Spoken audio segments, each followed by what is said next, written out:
আন্দোলন শুরু হয়। আগস্ট 3 এই শহীদ মিনার থেকেই শত শত ভাইয়ের রক্তের উপরে, লাশের উপরে দাঁড়িয়ে এক দফা ঘোষণা হয়। আগস্ট 5, এই আগস্ট 5 বাংলাদেশের ছাত্র জনতার ঐক্যবদ্ধ লড়াইয়ে খুনি হাসিনা দেশ থেকে পালিয়ে যায়। ওই জুন 5 থেকে আগস্ট 5 যে লড়াই, সে লড়াই কি শেষ হয়ে গিয়েছে? আমাদের সংগ্রাম কি শেষ? আমাদের সামনে এখনো খুনিরা, খুনিদের দোসররা এখন উন্মুক্ত ভাবে চলাফেরা করে। যারা আমাদের ভাইদের হত্যা করেছে, ওই ছাত্রলীগ, যুবলীগ, আওয়ামী লীগের সন্ত্রাসীরা, তারা এখনো বিভিন্ন দিক থেকে আমাদেরকে দেখে আর মুচকি হাসে। এই খুনিদের বিচার হতে হবে কিনা?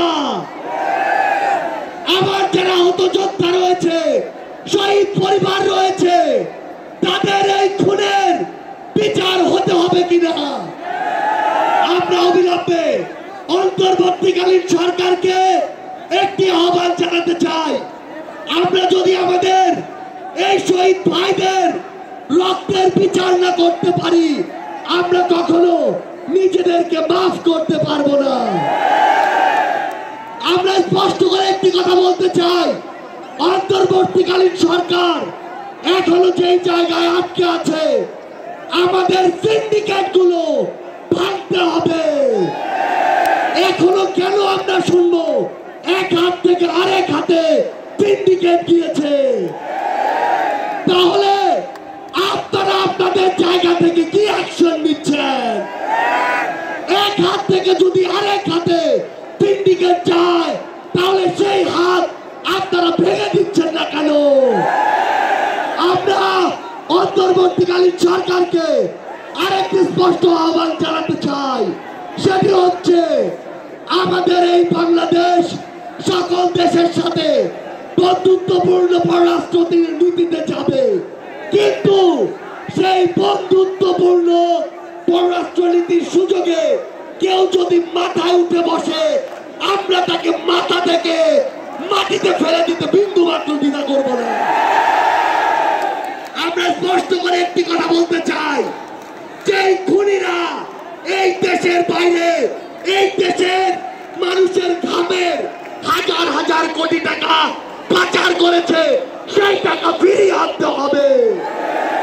আমরা স্পষ্ট করে বলতে চাই, ওই গোপালগঞ্জে যে খুনির দোসররা এখনো ঘাপটি মেরে আছে, তাদেরকে আইনের আওতায় বিচার করতে হবে।